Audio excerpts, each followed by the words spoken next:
What kind of aircraft makes experienced pilots hesitate before even pulling the trigger? When Japanese naval aviators first encountered the Grumman F6F Hellcat in the skies of the Pacific, many of them did not immediately realize what they were facing. At first glance, it looked bulky, almost clumsy compared to the elegant lines of the Mitsubishi A6M0. But within minutes of combat, that illusion shattered. What followed was not just surprise, but fear. A fear that spread quietly through Japanese squadrons as pilots began to understand that the balance of air power had shifted forever. To understand why Japanese pilots came to fear the F6F Hellcat, we must go back to the early months of World War II in the Pacific. In 1941 and early 1942, the Japanese Zero ruled the skies. It was lightweight, extraordinarily maneuverable, and flown by pilots who had years of combat experience in China. American fighters like the F4F Wildcat were slower, heavier, and often outmatched in turning dogfights. Japanese pilots grew confident, even arrogant, believing no American aircraft could truly challenge them in close combat. But the United States was learning. Every engagement, every loss, every after-action report was carefully studied. American engineers and tacticians understood that trying to outturn the Zero was a losing strategy. Instead, they focused on power, durability, speed, and firepower.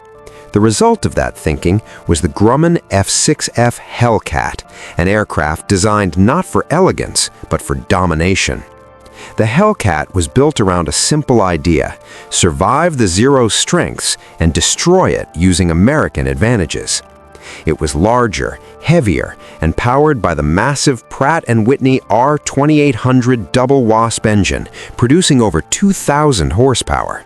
This engine alone changed everything. The Hellcat could climb faster than most Japanese fighters at combat altitude, dive far more safely, and recover from high-speed maneuvers that would tear lighter aircraft apart. The first combat encounters between Hellcats and Japanese aircraft began in late 1943. By this time, Japan was already struggling. Many of its best pilots had been lost at Midway, Guadalcanal, and the Solomon Islands. Their replacements had fewer flight hours and less combat training. Against them came Hellcat pilots who had trained extensively, practiced teamwork, and flew aircraft that could absorb damage and keep fighting. Japanese pilots quickly noticed something terrifying. The Hellcat did not behave like American fighters they had faced before. It didn't turn tightly at low speeds, but it didn't need to. Hellcat pilots used vertical tactics, boom and zoom attacks from above, high-speed slashing passes, and rapid climbs back to safety. The Zero, so deadly in turning fights, suddenly found itself unable to keep up. One Japanese pilot later recalled that firing at a Hellcat felt pointless. Where a Zero might disintegrate under a few .5 caliber hits, the Hellcat often kept flying. Its armor protected the pilot. Its self-sealing fuel tanks reduced the chance of fire. Even with holes in its wings and fuselage, the Hellcat could return to its carrier, something Japanese aircraft could rarely do once damaged. Fear also came from the Hellcat's firepower. 6.5 caliber machine guns firing hundreds of rounds per minute created a wall of lead. A single burst could shred a Zero instantly. Japanese pilots learned that one mistake, 1 second too long in the Hellcat's sights, meant death. But perhaps the most frightening realization was strategic. The Hellcat was everywhere. American carrier production exploded. New Essex-class carriers entered the war, each carrying dozens of Hellcats. Japanese pilots, already stretched thin, found themselves outnumbered again and again. Where once they had enjoyed air superiority, now they were hunted. During major battles like the Philippine Sea in 1944, this fear became overwhelming. Japanese pilots flew into what they believed would be another decisive carrier battle. Instead, they encountered hundreds of Hellcats flown by well-coordinated American squadrons. The result was catastrophic. Japanese losses were so severe that the battle became known among Americans as the Great Marianas Turkey Shoot. For Japanese aviators, it was something else entirely, the moment they realized the war in the air was lost. By the end of these battles, reports circulated through Japanese units warning about the Hellcat. Pilots were instructed to avoid prolonged combat, to attack only if absolutely necessary, and to disengage quickly. But even escape was difficult. The Hellcat was faster in a dive and stable at high speeds, where the Zero became dangerous to fly. Fear does not always come from sudden terror. Sometimes it comes from understanding. Japanese pilots understood that the Hellcat represented not just a new enemy aircraft, but a new way of war, one where industrial power, pilot protection, and tactical discipline mattered more than individual skill and bravery. This realization marked the beginning of the end for Japanese air dominance in the Pacific. And as the war continued, the F6F Hellcat would become one of the deadliest fighter aircraft in history, responsible for the majority of U.S. Navy air-to-air victories. For Japanese pilots who faced it, the Hellcat was not just another fighter, it was a symbol of an enemy that had learned, adapted, and returned stronger than ever. As Japanese pilots continued to face the F6F Hellcat in increasing numbers, the fear surrounding the aircraft became grounded not in rumor, but in harsh operational reality. Combat reports, pilot testimonies, and post-mission debriefings painted a consistent picture. Encounters with Hellcats were rarely survivable unless avoided entirely. This was not propaganda or exaggeration, it was math, physics, and battlefield experience colliding in the sky. One of the most important realities Japanese pilots faced was altitude control. The Hellcat almost always entered combat from above. American radar-directed carrier task forces allowed Hellcats to climb early and position themselves at advantageous heights. Japanese pilots, often flying from island bases with limited fuel and no radar warning, found themselves attacked without ever seeing the enemy approach. The first sign of danger was often tracer fire tearing through the cockpit. Japanese aircraft doctrine had relied heavily on visual detection and individual pilot skill, but the Hellcat existed within a system. It was supported by radar, coordinated fighter direction officers, disciplined formations, and strict engagement rules. Japanese pilots quickly realized they were no longer fighting lone aircraft, they were fighting an entire machine designed to destroy them. Another reality was pilot survival. Japanese aircraft philosophy emphasized lightweight and maneuverability at the cost of protection. Most Japanese fighters had no armor plating behind the pilot, no bulletproof glass, and no self-sealing fuel tanks.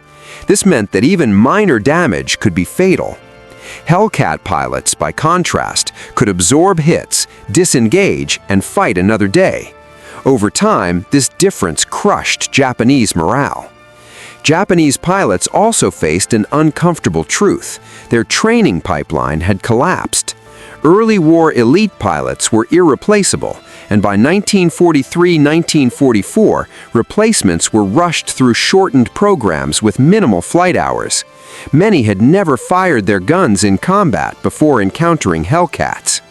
Facing an aircraft that demanded precise timing and discipline to counter, these inexperienced pilots stood little chance. Reality struck hardest during carrier battles. In theory, Japanese strategy still relied on decisive carrier engagements. In practice, Hellcats shattered that hope. During the Battle of the Philippine Sea, Japanese pilots launched wave after wave of attacks, only to be intercepted long before reaching American ships. Hellcats tore into formations, breaking cohesion and forcing pilots into defensive maneuvers they were not trained to execute. Survivors of these battles later described a sense of helplessness. The Hellcat was faster in level flight at combat altitudes. It could dive faster and recover safely. It could climb away after an attack. The Zero's legendary turn radius meant nothing if it could not bring guns to bear. Many Japanese pilots reported that attempting to dogfight a Hellcat simply exposed them longer to devastating fire. Even when Japanese pilots tried new tactics, head-on attacks, surprise climbs, coordinated dives, the Hellcat's ruggedness often negated the effort. Head-on passes favored the Hellcat's heavy armament. Surprise climbs were countered by superior engine power. Coordinated dives failed because Hellcats could follow safely while Japanese aircraft risked structural failure. Fuel shortages added another layer of fear. Late-war Japanese pilots often flew with minimal fuel reserves due to supply shortages. Extended engagements with Hellcats forced them to choose between fighting and returning home. Hellcat pilots, with better fuel planning and carrier recovery options, did not face the same constraints. There was also the psychological reality of inevitability. Japanese pilots began to recognize patterns. Hellcats always came back, always returned in greater numbers, always replaced losses. Japanese losses, by contrast, were permanent. Every downed aircraft meant another experienced pilot gone forever. This realization transformed fear into resignation. Post-war interviews reveal that many Japanese pilots no longer believed victory was possible by mid-1944. The Hellcat symbolized this shift.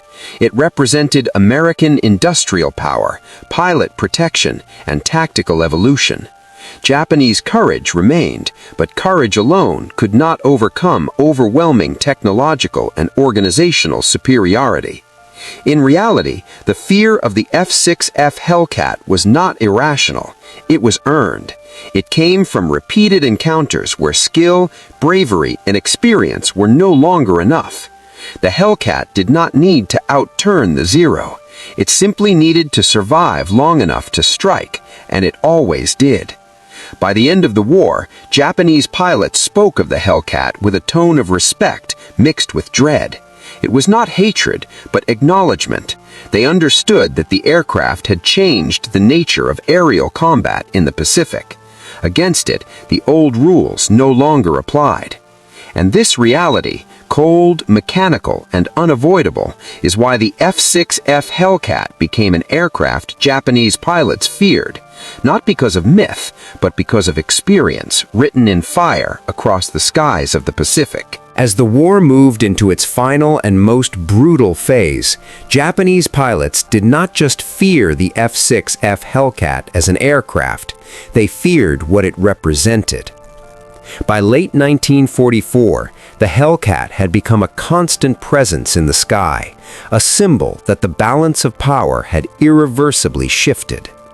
For Japanese airmen, every takeoff carried the unspoken question, would a Hellcat be waiting above the clouds?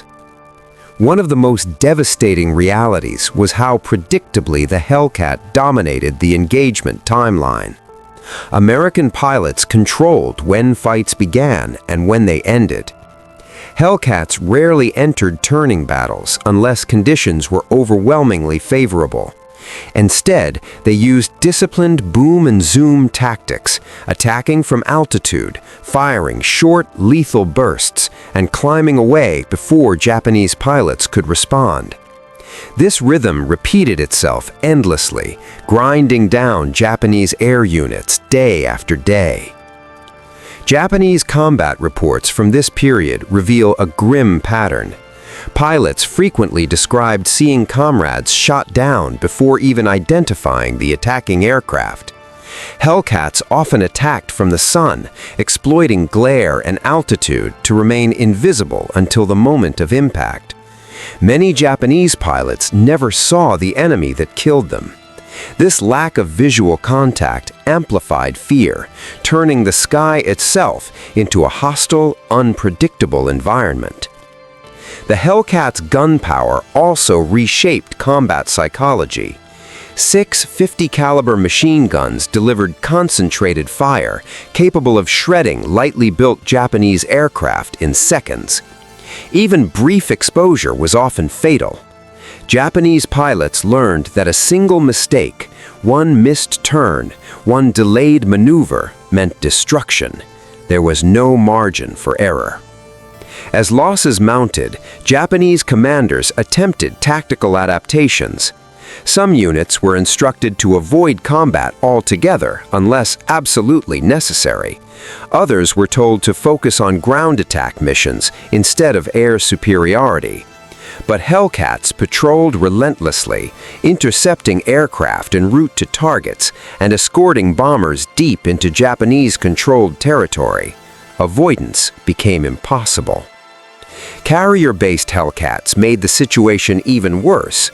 American carriers could reposition rapidly, launching fighters hundreds of miles from expected locations.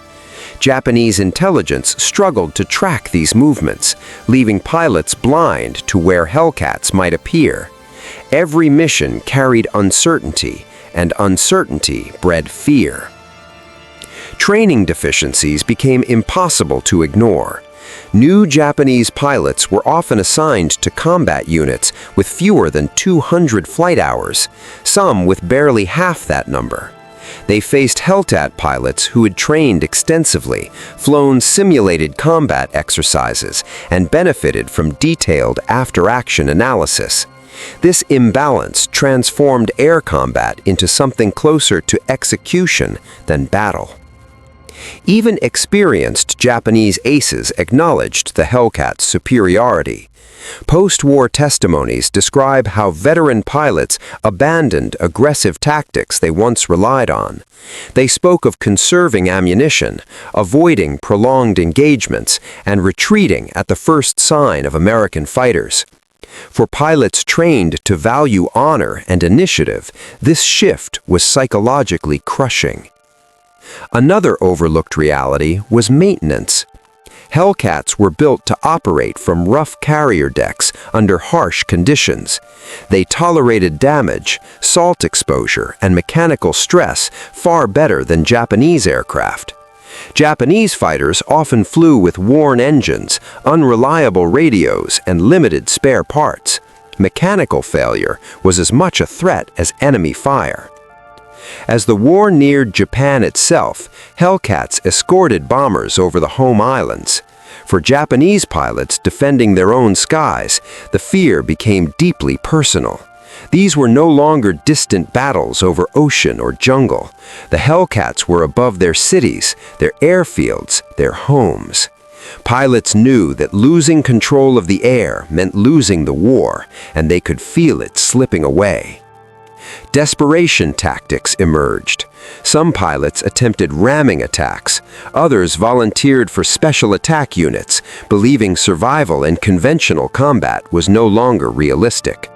The presence of Hellcats accelerated this mindset. Facing an enemy that seemed unstoppable, death began to feel inevitable regardless of the path chosen. By 1945, the Hellcat's reputation was firmly cemented. Japanese pilots did not fear it because of myths or exaggeration. They feared it because it consistently defeated them in every measurable way: speed, firepower, durability, coordination, and sustainability. It was the embodiment of a war Japan could no longer win. In the end, the fear of the F6F Hellcat was not a weakness. It was a rational response to an enemy that had mastered modern air warfare. Japanese pilots fought bravely until the end, but bravery alone could not close the widening gap between two fundamentally different approaches to war. And as the skies over the Pacific fell silent, the Hellcat remained not just a victorious aircraft, but a reminder of how quickly courage can be overwhelmed by technology, organization, and relentless pressure.